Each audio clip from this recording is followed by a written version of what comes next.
went viral over a photo that has been displayed with her and Sandy Bardello.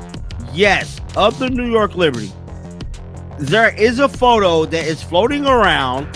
From the moment the Indiana Fever stepped onto the hardwood that night, you could feel it in the air. This wasn't going to be just another WNBA regular season game. No, this one carried weight, tension, and the kind of unspoken hostility that makes the crowd hold its breath before the first whistle. Is a WNBA team that have been very, very, very much in, they made it clear that they want Caitlin Clark, or they're eventually going to want Caitlin Clark. Caitlin Clark, the Fever's rookie phenom and the league's most polarizing rising star, had been under a microscope since her very first professional dribble.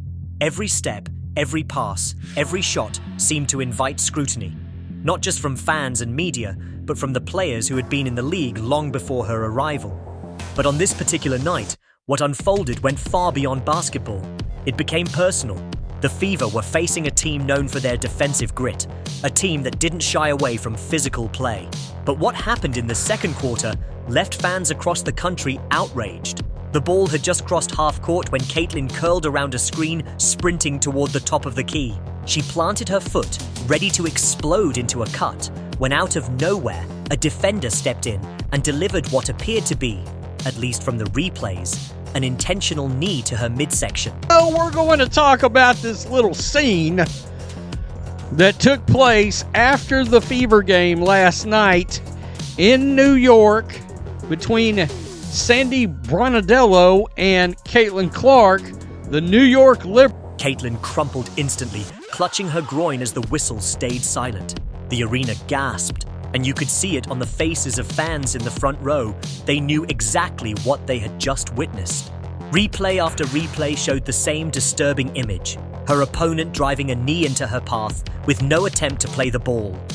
The broadcast commentators hesitated at first, unsure if they should call it deliberate.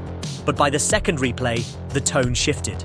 Words like blatant and dirty started to creep into the conversation. The crowd roared for a foul, for justice, for the officials to do their job. Yet the referees, standing just feet away from the collision, didn't blow the whistle. Caitlin struggled to get back on her feet. The pain was obvious. She tried to walk it off, but her limp was noticeable. Teammates rushed over to help, some visibly furious, while the Fever coaching staff gestured angrily toward the referees. The cameras caught Caitlin saying something to the official, her lips forming the words, "That's intentional." Today, we have just seen the New York Liberty players, after the game, meeting up with Caitlin Clark. It is Stewie, it is Sabrina Ionescu, there is Sandy Bardello. And by the way, but the official shook his head and signaled for play to continue.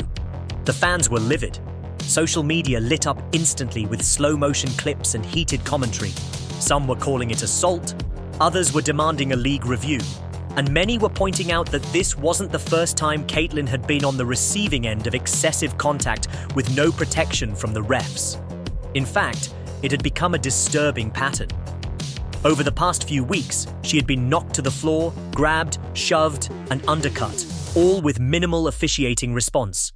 It wasn't just the physical toll, it was the message it sent.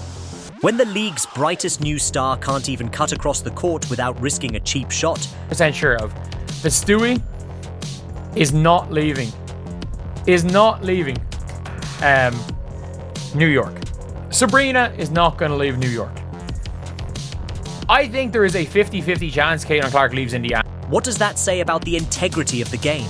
And for Caitlin Clark, the timing couldn't have been worse. She had already been dealing with a lingering groin issue from earlier in the season. Every time she seemed to recover, another hit would set her back. Fans feared this time might be different. After the play, Caitlin stayed in the game, trying to shake it off. But her movement was different now. Less explosive, more cautious. She wasn't attacking the basket with her usual fire. The other team noticed. They smelled blood in the water. Possession after possession, they ramped up the physicality, bumping her on cuts, reaching in on drives, making every step a battle. And still, the whistle rarely came. In the Fever huddle, head coach Stephanie White could be seen gesturing animatedly, pointing toward the officials and demanding answers. But the officials just moved on with the game. By halftime, the tension was boiling over. Fever fans inside the arena were chanting, "Call the game! Call the game!" I like about the New York Liberty, they got a little run and gun in their offense. When I watched them the other day against the Aces, and Sandy does a wonderful job making that ball go. And it's fast-paced. They shoot three. The home broadcast replayed the incident during the halftime show, slowing it down frame by frame. The analysts didn't hold back. "You can't tell me that's a basketball play," one said. "That's targeted. That's a cheap shot." And the fact that no foul was called is unacceptable. Social media hashtags like Protect Caitlin and Dirty Play were trending within minutes. Even former WNBA players chimed in, saying they had never seen a rookie treated this way without the league stepping in.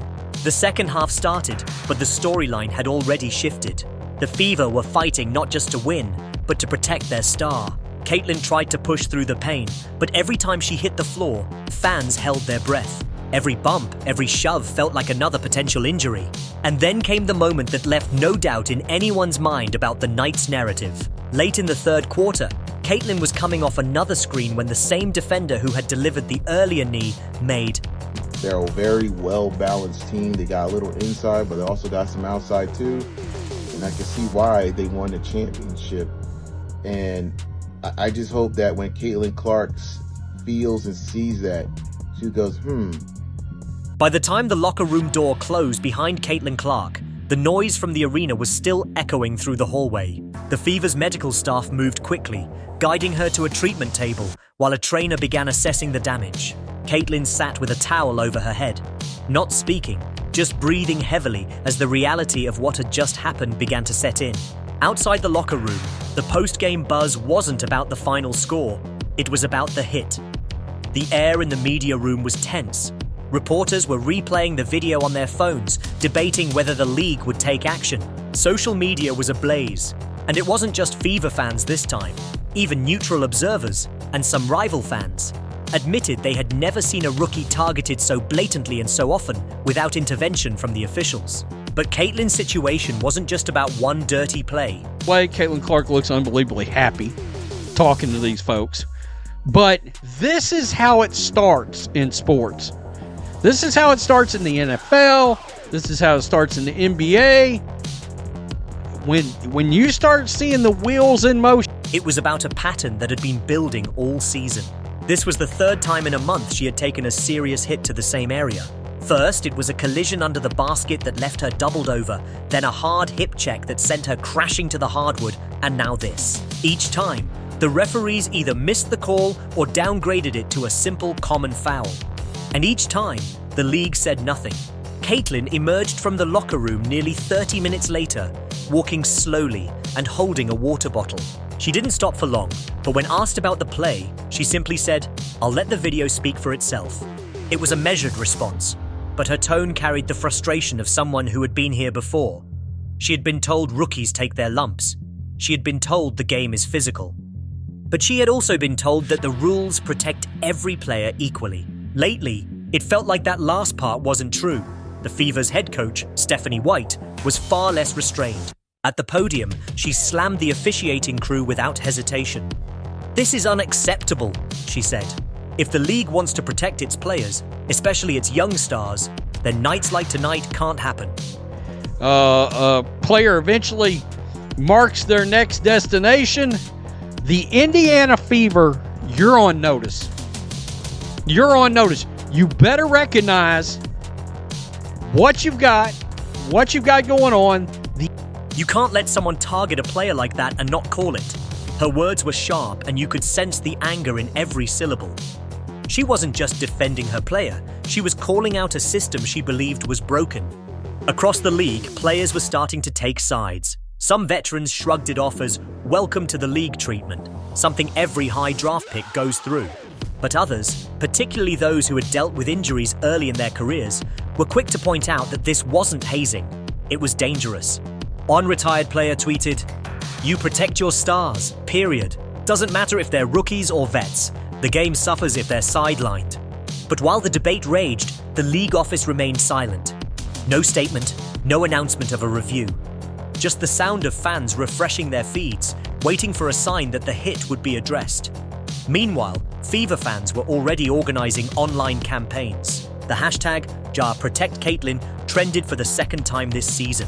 Clips of the play were being slowed down, analyzed frame by frame, with arrows and circles pointing out every suspicious movement. Amateur sleuths compared it to other plays by the same defender, noting a pattern of borderline contact. They weren't just calling for a suspension, they wanted reform. And she probably felt relief because Caitlin Clark was hurt. That, oh, this is my time. I can introduce the culture in the system. And some actually bought in. And then when Caitlin Clark comes back, she doesn't know how to use her.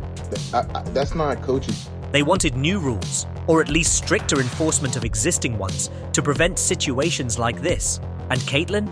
She tried to keep her focus forward. She posted a short message on social media later that night. Tough one, appreciate all the love, back to work. It was classic Caitlin, professional, forward-looking, refusing to let the drama pull her into a public war of words.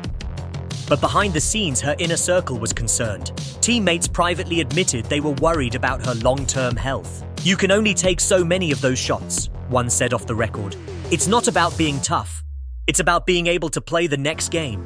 And the next game was coming fast.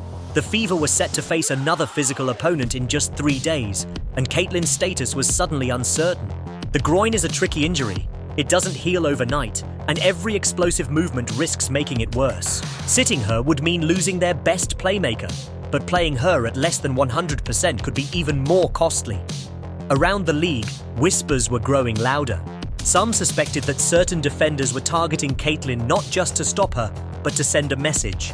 You might have the hype, but you haven't earned our respect yet. Others went further, suggesting it was a calculated strategy. Take away the Fever's offensive engine, and their chances of winning plummet. It was a dark theory, but the numbers didn't lie. When Caitlin was on the floor, the Fever's offensive efficiency jumped dramatically. Without her, they were average. That Caitlin Clark could be trying to get the hell out of Indy. Now, I ain't gonna hold you. Your boy John Liquidator I definitely want her to get out of Indy, bro.